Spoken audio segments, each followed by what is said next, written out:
Hi folks, welcome to another video from aplaintruth.info. Today I want to delve into more about the coming eclipse, where everybody is talking about it. They've been pumping up the volume, and how astrotheology relates to what's going on here, and why an astrology chart is a flat earth chart. And we just simply have to look at the solar return. A solar return is a chart that's calculated from when the sun comes back to your natal position each and every year. Let's repeat that again. The sun returns. The sun is moving. This is all based on astrology, okay? And then if we take a look here at the chart that Mr. Bonacci is going to use, I just want to do a quick explanation here. So this is a day chart. This is transits when they're moving, the luminaries, and they're called luminaries because they're energy beings, okay? They are not something a rover landing can land on. They're giving us energy. They're electromagnetic frequencies of energy beings. And here you see these are called conjunctions, and this is a stella. They're all lined up. You see how they're all lined up? This is 28 degrees Leo. Leo is the I am, which we're in right now, and this is the dragon's head, or the north node, all right, in the direction we're heading. It's always in retrograde. And then also take a notice here, this is the sunrise, this is rising from the east, this is high noon, this is the sunset, and they call it sunset because the sun is moving. And here we go into the darkness. This is the midday of the darkness, midnight of darkness, and here we come back up again. So you can see, and also the signs, the astrological signs move counterclockwise, counter-cyclical to a clock, so you get that in there too. So let's get into Mr. Bonacci, who does an excellent description of why the eclipse works and dovetails perfectly with the ancients, and also the black Rahu, the eclipser of the sun, which we're going to see in a couple days here on the West Coast. The eclipse is not caused by the moon coming in front of the sun, as astronomers believe. Rather, the moon is described as being further away than the sun. And what happens at the time of the solar eclipse is the moon goes behind the sun, and a dark planet called Rahu comes between the sun and the earth. You won't hear it from the Copernican academic deceivers. Why? Because if they told you the truth about eclipses and explained how they work, you would immediately see through the falsehood of the globe model, and you would see that the earth is stationary and flat. Simple.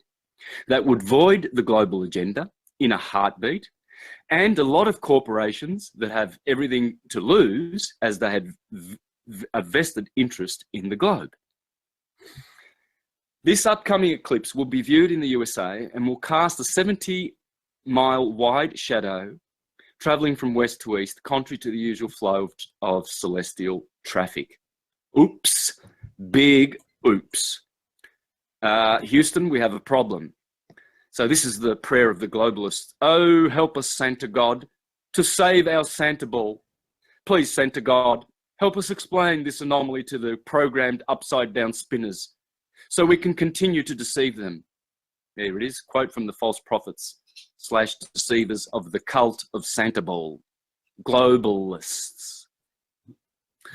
Here's the real explanation for the eclipse. You will easily be able to explain all eclipses once you understand how they work. Yeah. Los Angeles. Right, so what we've got here is that the sun and moon are conjunct. 28 degrees. And you see Rahu, the north node, is at 24 degrees. Pay attention to this. Every time there is an eclipse, Rahu is right there next door. All right, so we're going to work out what Rahu is, because Rahu is what's causing the eclipse, not the moon. Because if it was the moon, we would have an eclipse or a partial eclipse every 29.5 days. This is why you can never see the moon when it's conjunct the sun. And we're going to understand why that is. So let's go back to my reading, and we'll come back to this for reference. Here you will see the sun and moon conjunct on the 28th degree of Leo. This is clearly showing the sun and moon together, conjunct. Here is where mainstream science concludes that the moon is passing in front of the sun, since she is closer to us than the sun, according to the Copernican theory. Therefore, she will eclipse the sun. This is not at all what is happening, and they know it. Any other day, this would be a simple, everyday, normal, straightforward new moon. Why is it that you can never see the moon at the time of the new moon at all for the better part of 2 days? The moon is not seen because it is, quote unquote, under the beams of the sun. Now let's click on that one. What does it mean to be under the beams of the sun? Well, astrology has the answers, doesn't it? Let's have a look here. Astrological dictionary, under the beams. A planet is said to be under the beams when it comes within a certain range of a conjunction with the sun. When a planet is under the beams, its light is completely overwhelmed and obscured as a result of its close proximity to the sun.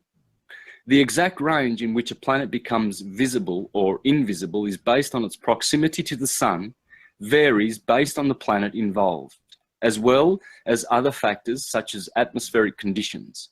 However, astrologers during the Hellenistic tradition used a standardized range of 15 degrees on either side of the sun for a planet to be considered to be under the beams, or I use the expression under the rays, okay? Therefore, in most ancient Greek and Latin texts from the Hellenistic and Roman period, when a planet is said to be under the beams, it means that it is within 15 degrees of a conjunction with the sun. And we go to just one more thing, guys. No, we want this one.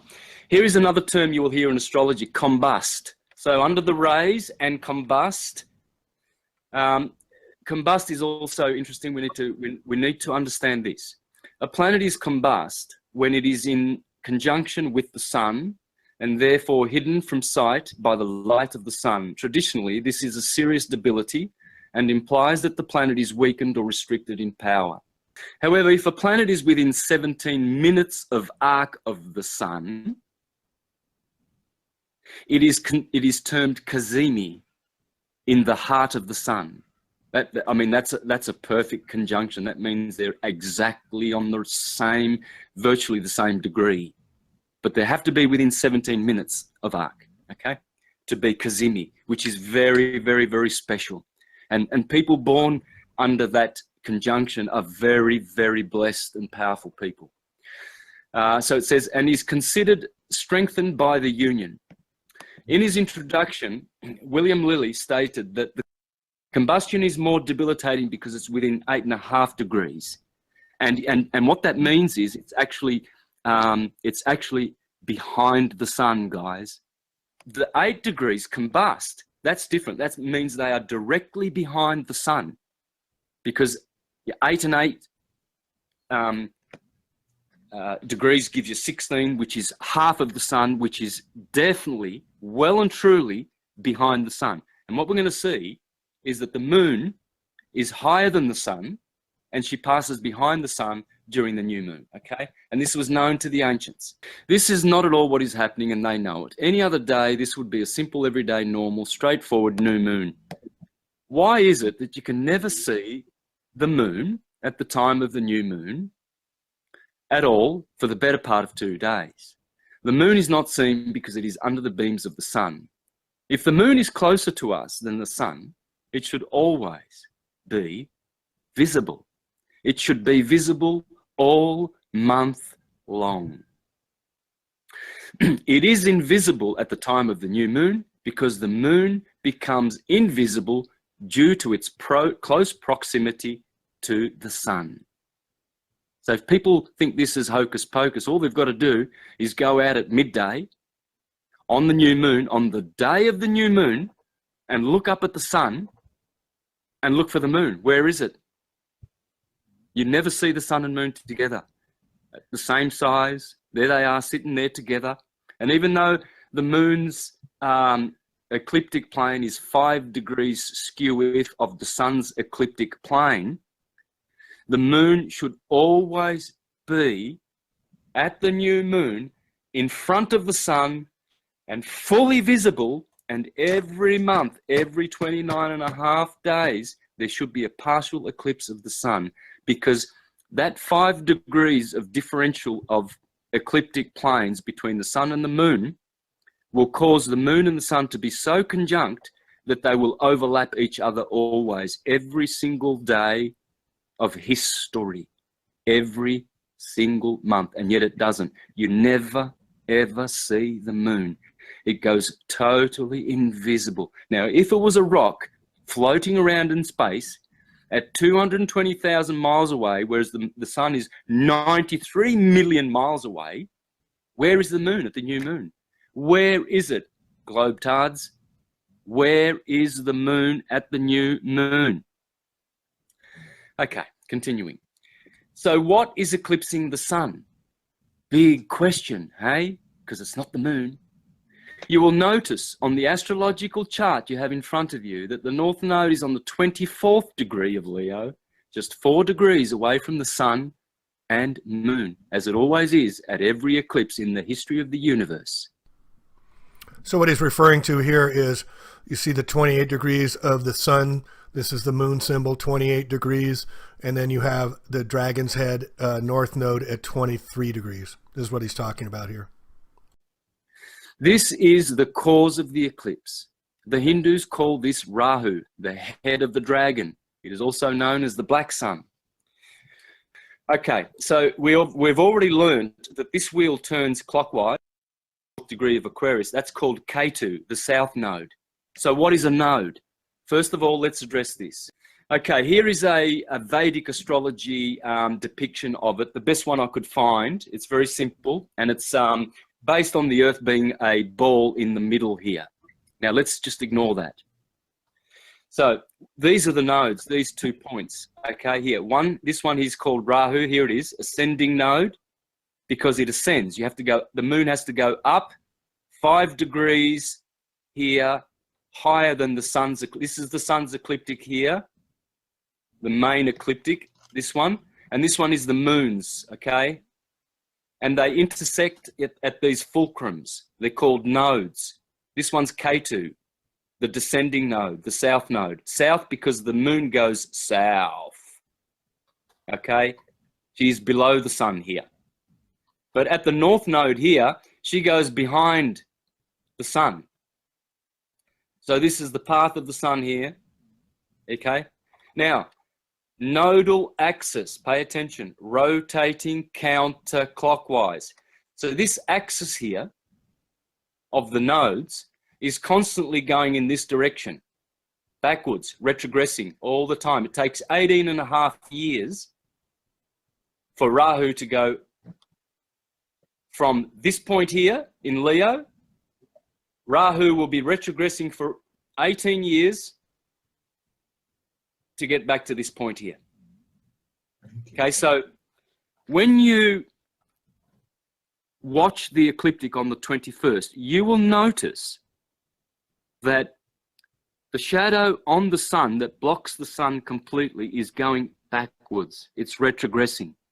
And this is what many, many, many cosmologists of history, including Gabrielle Henriette in Heaven and Earth, the True Cosmology, in her book in the late 1800s. Oh, no, sorry, the mid-1900s, where she wrote, how can the moon retrogress when she never retrogresses just to perform the solar eclipse?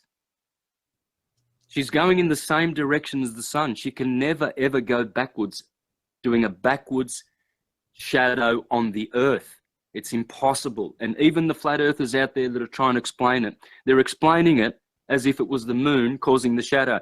The moon causes no shadow of the sun.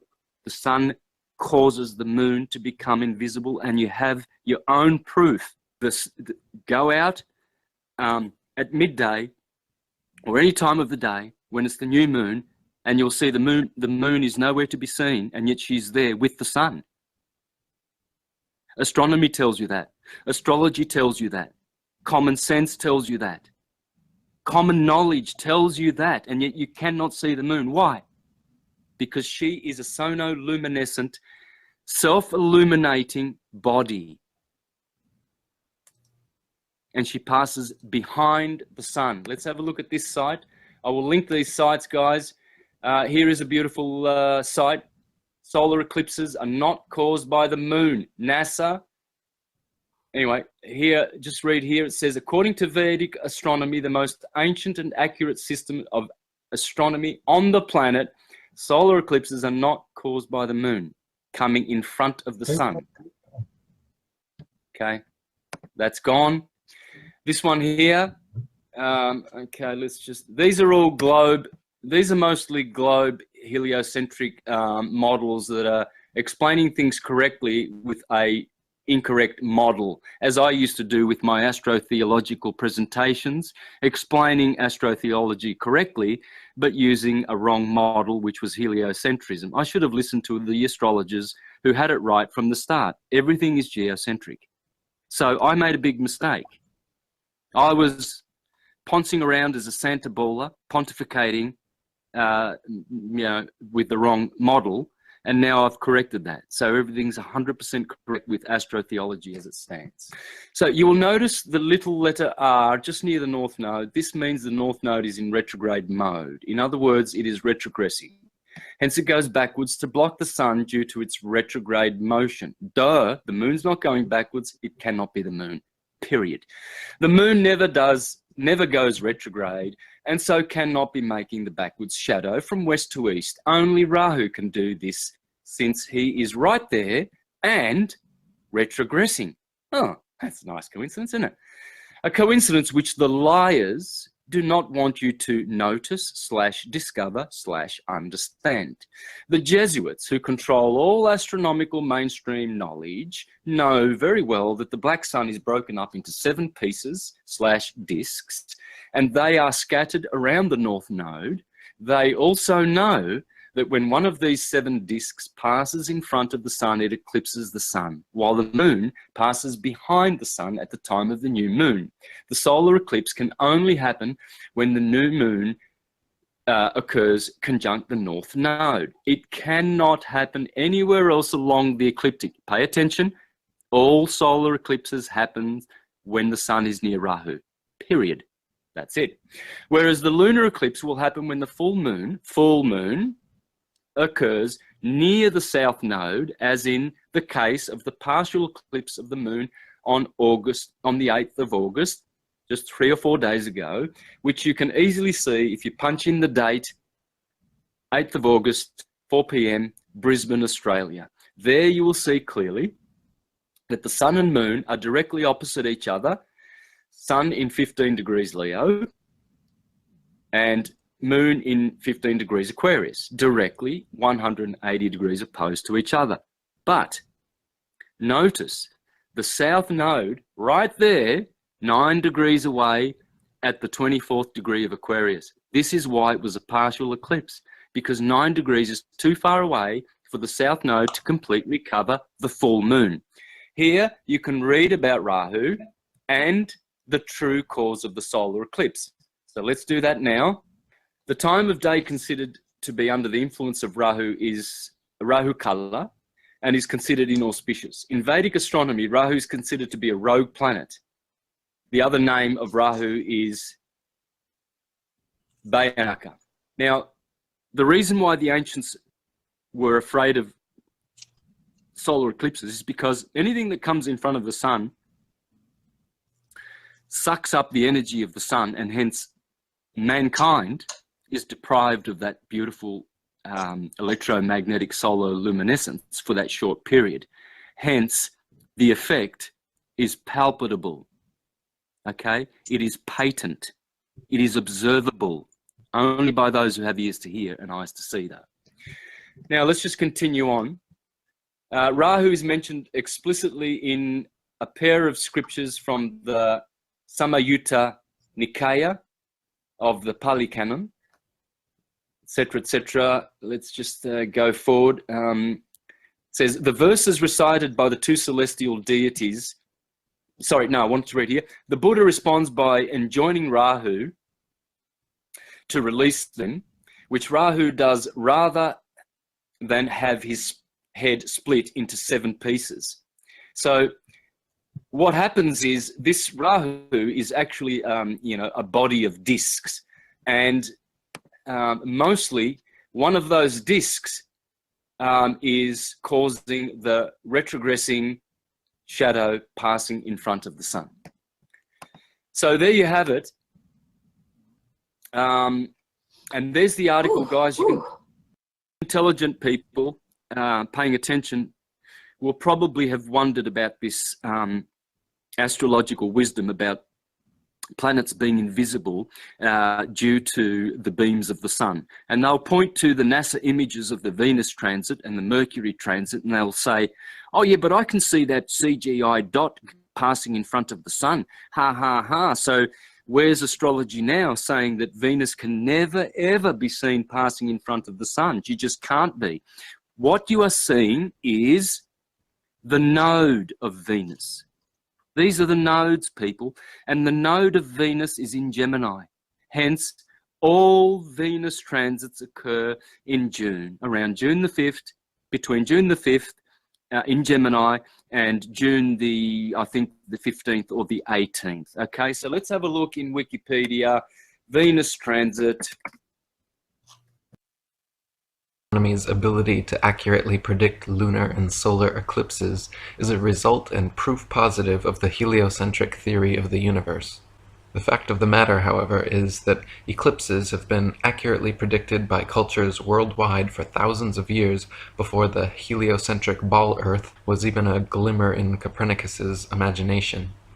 Ptolemy, in the 1st century AD, accurately predicted eclipses for 600 years on the basis of a flat, stationary Earth with equal precision as anyone living today. All the way back in 600 BC, Thales accurately predicted an eclipse which ended the war between the Medes and the Lydians. Eclipses happen regularly with precision in 18-year cycles, so regardless of geocentric or heliocentric, flat or globe Earth cosmologies, eclipses can be accurately calculated independent of such factors. Samuel Rowbotham said, "Those who are unacquainted with the methods of calculating eclipses and other phenomena are prone to look upon the correctness of such calculations as powerful arguments in favor of the doctrine of the Earth's rotundity and the Newtonian philosophy generally. One of the most pitiful manifestations of ignorance of the true nature of theoretical astronomy is the ardent inquiry so often made, 'How is it possible for that system to be false, which enables its professors to calculate to a second of time both solar and lunar eclipses for hundreds of years to come?' The supposition that such calculations are an essential part of the Newtonian or any other theory is entirely gratuitous and exceedingly fallacious and misleading. Whatever theory is adopted, or if all theories are discarded, the same calculations can be made." Gerard Hickson said, "The Chaldeans used to predict the eclipses 3,000 years ago with a degree of accuracy that is only surpassed by seconds in these days because we have wonderful clocks which they had not. Yet they had an entirely different theory of the universe than we have. The fact is that eclipses occur with a certain exact regularity, just as Christmas and birthdays do, every so many years, days, and minutes, so that anyone who has the records of the eclipses of thousands of years can predict them as well as the best astronomers without any knowledge of their cause." Samuel Rowbotham said, "The simplest method of ascertaining any future eclipse is to take the tables which have been formed during hundreds of years of careful observation, or each observer may form his own tables by collecting a number of old almanacs, one for each of the last 40 years, separate the times of the eclipses in each year, and arrange them in a tabular form. On looking over the various items, he will soon discover parallel cases, or cycles of eclipses, that is, taking the eclipses in the first year of his table and examining those of each succeeding year, he will notice peculiarities in each year's phenomena.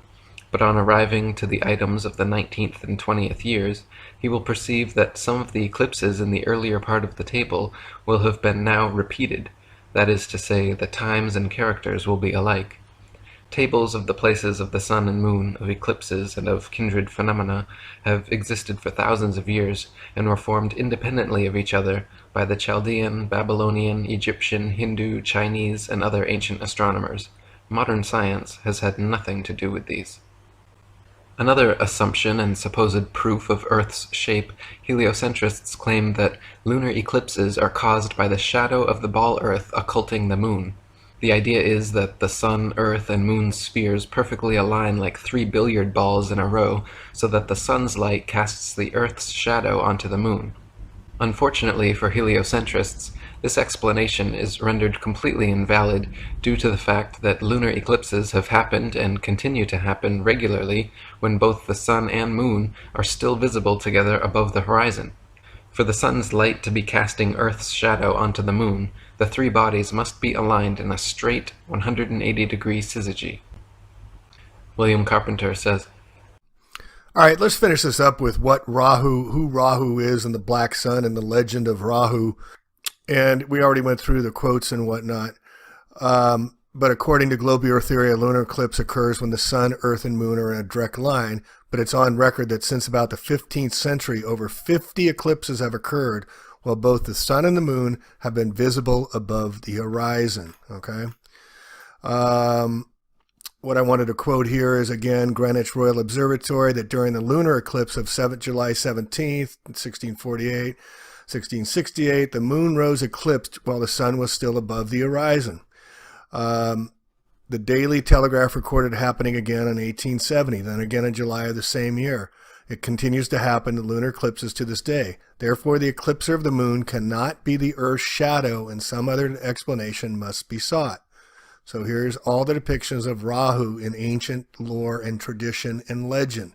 Why would they do this? In Indian astrology, Rahu is the eternal enemy of the sun and the moon. He is the third celestial body that eclipses them. He catches them by surprise and only comes out when the moon is full.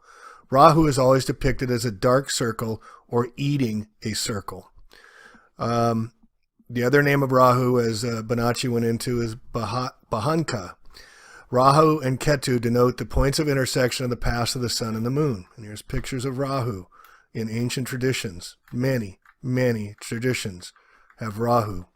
So according to legend, during the Samudra Manthan, the Asura Rahu drank some of the Amrita, divine nectar. The sun and moon realized it had altered Mohini, the female avatar of Vishnu. Mohini cut off the Asura's head before the nectar could pass his throat. The head, however, remained immortal due to the effect of Amrita and became Rahu. It is believed that this immortal head from time to time swallows the sun, causing eclipses. Then the sun passes through the opening at the neck, ending the eclipse. The body also turned into Ketu due to a boon. This is also the southern dragon's head, and in turn swallows the moon on a timely basis to cause a lunar eclipse.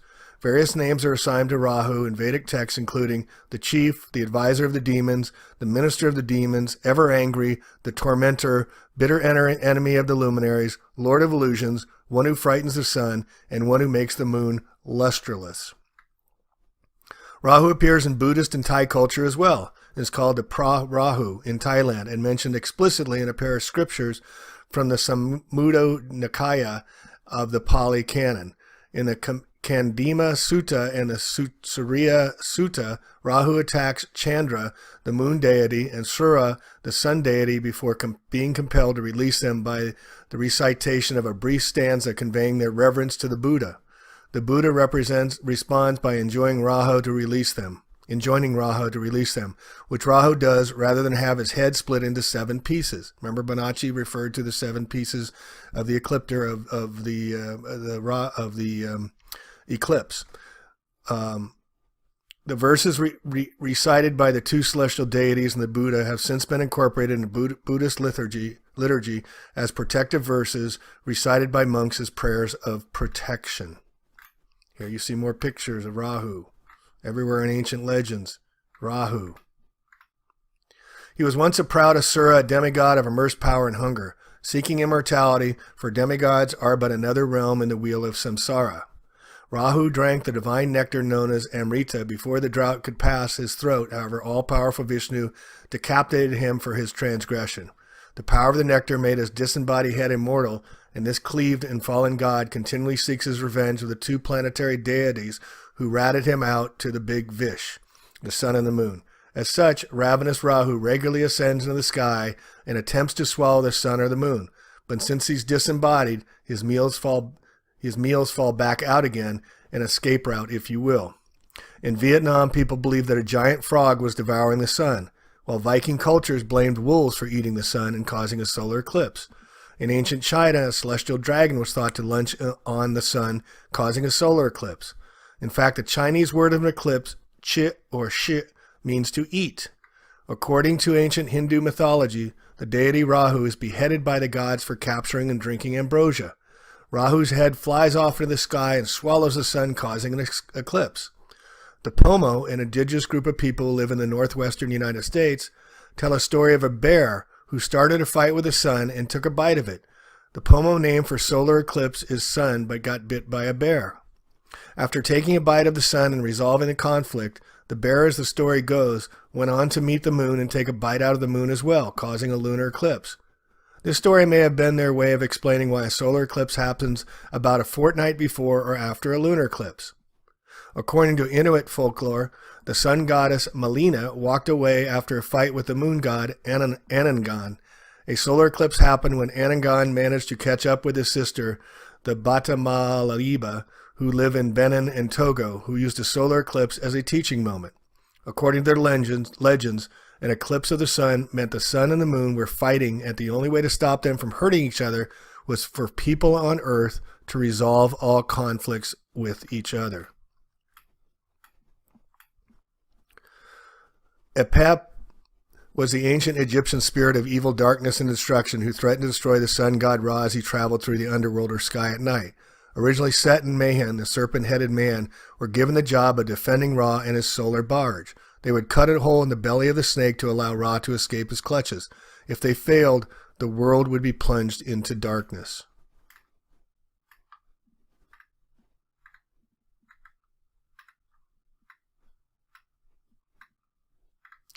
And here you see the many pictures. And here's the swastikas. This is ancient. This is the Big Dipper up above. This is how they used to tell seasons when we used to look in the heavens. We used to see the stars. We used to sleep out at night. The whole mythology of astrotheology that Santos Bonacci brings out so well. These are all ancients, and they brought it into Hitler. They reversed the direction, made it counter-cyclical, counterclockwise, and made it into a negative energy. But it's very positive. See how they turn positive into negative, folks? And they just lie. And here's what I found really interesting about Mr. DeBay's site on this, just looking this up and following it. The 32-year-old wonder kid who self-proclaimed leader of the new modern flat earth movement and, Mr. Go It Alone. Look what he includes at the end of his piece here. What is that? That's the Jesuit symbol, folks. He's a Jesuit apologist, a Jesuit agitator. All right, that's it. All I got for A Plain Truth today. Thanks for listening. I hope this helped explain the eclipse and some of the ridiculous comments I'm getting from people when I posted about the eclipse not being seen. We have no idea. We've been lied to for so long. So hopefully this helps explain it. Plain Truth out. Catch you on the next one. Peace.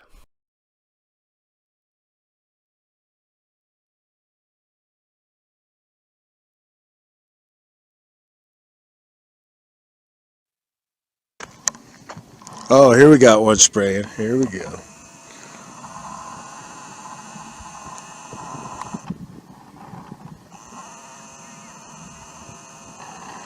Right under the eclipse.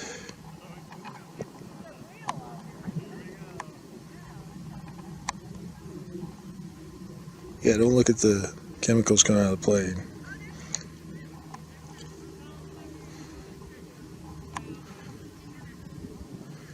Well, the old clip's making them chems stand out for sure. Got some purple, red.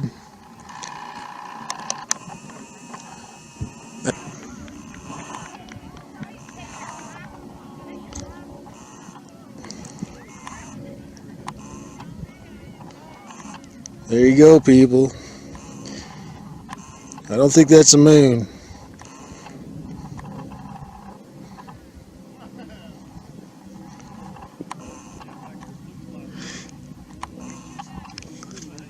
Yeah, it got pretty dark. That's pretty badass, though. Whether it's real or fake, it's pretty badass. Black hole sun. Man, that sprayer timed that just right. I just don't think that was coincidence.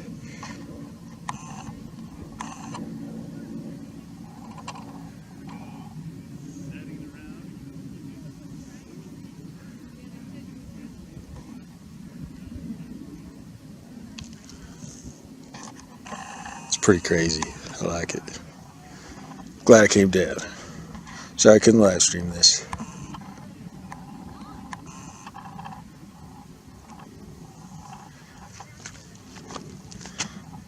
Chemicals sure lighting up around it. Chemical filled atmosphere. You like that?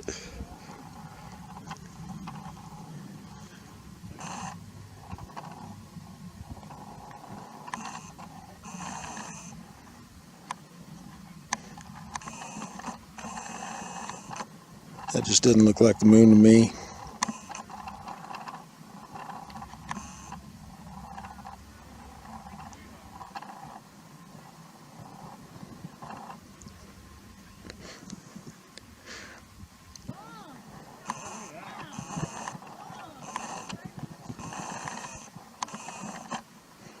Here comes the sun again.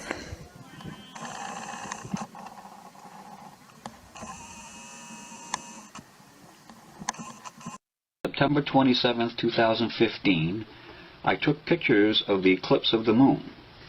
I set up my 5-inch telescope using a 17mm eyepiece and took these snapshots. You will notice in the pictures stars show through the dark portions of the moon. And as I go through them, I'll blow them up a little larger so you can see these stars. I'll point to one. There's a blue star here, a white star. There's another star right here that shows up quite good. And that's that picture. Move on to the next one. You can actually see the stars here. So we'll zoom in and we'll see a red star with a white star right in here. And then there's 3 stars, a white star, a blue star, and another blue star.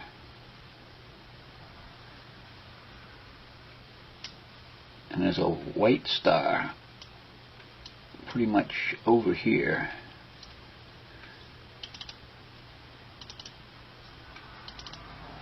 Okay, now this one here you can see the stars.